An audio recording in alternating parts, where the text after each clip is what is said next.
अल्हम्दुलिल्लाहि रब्बिल आलमीन वस्सलातु वस्सलाम अला रसूलिहिल करीम अम्मा बाद फ़अऊज़ु बिल्लाहि मिनश शैतानिर रजीम बिस्मिल्लाहिर रहमानिर रहीम लक़द काना लकुम फ़ी रसूलिल्लाहि उस्वतुन हसना।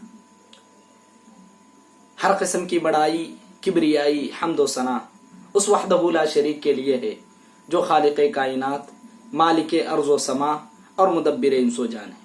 और उसके बाद लाखों करोड़ों दरूद व सलाम हो सारे नबियों पर, खुसूसन मेरे और आपके नबी जनाब मोहम्मद रसूलुल्लाह सल्लल्लाहु अलैहि वसल्लम पर, जो आखिरी नबी, आखिरी रसूल और आखिरी पैगंबर बनाकर इस कायनात में ता क़यामत तक के लिए मबूस किया गया। महतरम हाजिरीन, हमारे रोज़मर्रा की जिंदगी में हम जो कुछ आमाल करते हैं और बहुत सारी सुन्नतें हमसे छोड़ जाती हैं, उसमें से खाने पीने के आदाब हैं, सोने जागने के आदाब हैं और बहुत सारी चीजें हैं। और जो कुछ अमल सुन्नत के मुताबिक और इखलास नियत के साथ होता है तो वो अमल पर अल्लाह तबारक व तआला सवाब भी अता फरमाता है और सुन्नत के मुवाफिक होना चाहिए। इसीलिए अल्लाह ताला ने कुरान मजीद में बता दिया है कि लक़द काना लकुम फ़ी रसूलिल्लाहि उस्वतुन हसना, कि तुम्हारे लिए बेहतरीन आइडियल कौन है? हमारे नबी जनाब मोहम्मद रसूलुल्लाह सल्लल्लाहु अलैहि वसल्लम।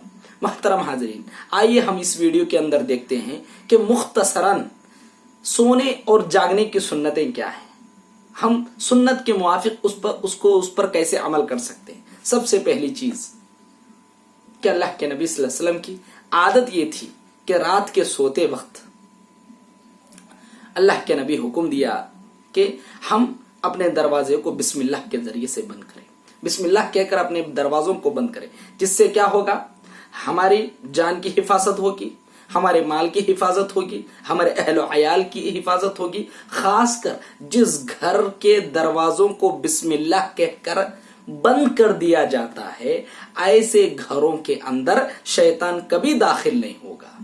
और दूसरी सुन्नत, अल्लाह के नबी सल्लल्लाहु अलैहि वसल्लम ने यह फरमाया कि जब तुम बिस्तर पर जाओ तो अपने बिस्तर को झटका करें, जिससे तिब्बी लिहाज से अगर हम देखेंगे तो ये होगा कि हम जब सोते हैं, सोकर उठते हैं, हमारी जो खुलिये होते हैं, हमारे जो सेल्स होते हैं, वो नीचे गिर जाते हैं।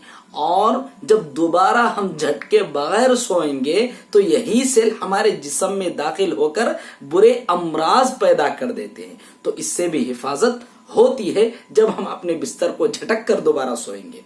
तो बहरहाल अल्लाह के नबी सल्लल्लाहु अलैहि वसल्लम का एक और मामूल ये था कि अल्लाह के नबी सल्लल्लाहु अलैहि वसल्लम सोने से पहले दुआओं का एहतमाम करते थे, अज़कार का एहतमाम करते थे, कुल के सूरे पढ़ा करते थे, आयतल कुर्सी पढ़ा करते थे। और जो बंदा रात में आयतल कुर्सी पढ़ता है, अल्लाह ताला सुबह तक एक फरिश्ते को उसके लिए मुकर्रर कर देता है और वो उसकी हिफाजत में लगा रहेगा सुबह होने तक। तो कुल के सूरे अल्लाह के नबी से पढ़ने के बाद अपने हाथों को फूका करते थे और पूरे जिस्म में मल लिया करते थे। मेरे भाइयों, अल्लाह के नबी सल्लल्लाहु अलैहि वसल्लम और भी बहुत सारी दुआओं का एहतमाम करते थे।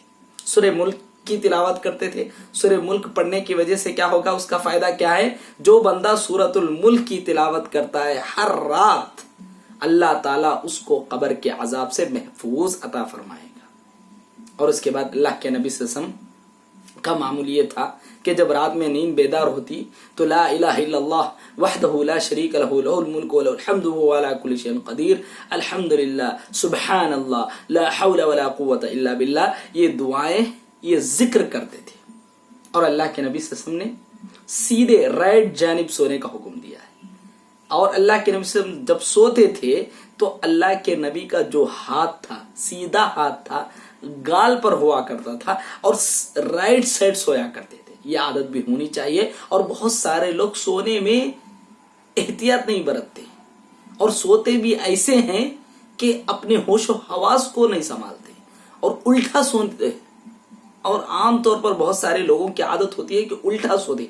अल्लाह के नबी सल्लल्लाहु अलैहि वसल्लम ने, ये भी एक सुन्नत है कि अल्लाह के नबी सल्लल्लाहु अलैहि वसल्लम ने मना फरमाया। एक आदमी सोया हुआ था अपने पेट के बल, अल्लाह के नबी ने उसे देखकर कहा ऐसा मत सोया करो। अल्लाह के नबी ने मना फरमाया, नापसंद किया इस अमल को। और अल्लाह के नबी से राइट साइड सोने का हुक्म दिया। और ये तिब्बी लिहाज से भी बहुत फायदेमंद है। और उसके बाद पांचवी सुन्नत क्या है? अल्लाह के नबी सल्लल्लाहु अलैहि वसल्लम तबकीर, کہ رات کے اوقات میں عشاء سے پہلے اللہ کے نبی سونے کو پسند نہیں کرتے تھے اور عشاء کے بعد باتیں کرنے کو ناپسند کرتے تھے.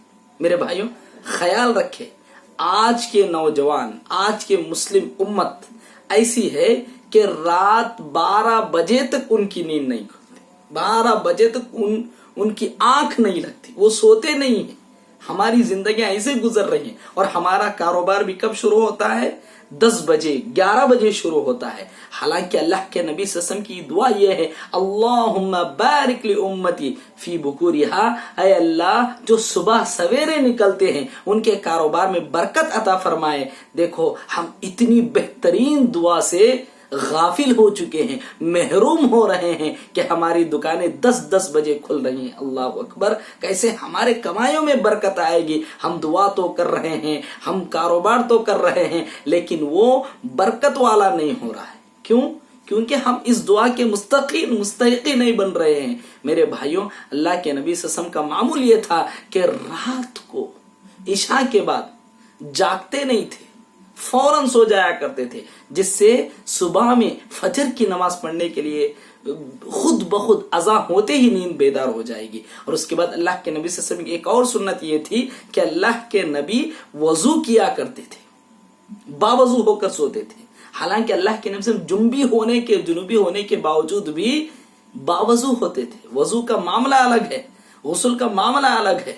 اگر ہم غسل ہمارے اوپر واجب بھی ہو گیا ہے لیکن پھر بھی ہم وضو کر کے سوئیں، یہ اللہ کے نبی صلی اللہ علیہ وسلم کی سنت ہوا کرتی تھی. اور اس کے بعد جب اللہ کے نبی صلی اللہ علیہ وسلم آخری پہر میں تہجد کی نماز پڑھتے تھے، تہجد کی نماز پڑھنے کی تہجد کی نماز جب پڑھیں گے اللہ تعالیٰ سے ربط قائم کرنے کا برابر ہے. اور میرے بھائیوں جب کوئی بندہ رات عشاء کی نماز پڑھ کر سوتا ہے، آدھی رات نماز پڑھنے کے برابر ثواب اس کو ملتا ہے. اور اس کے بعد پھر صبح میں نماز پڑھتا ہے تو پوری رات اس کی نماز پڑھنے کے برابر ہوتا ہے.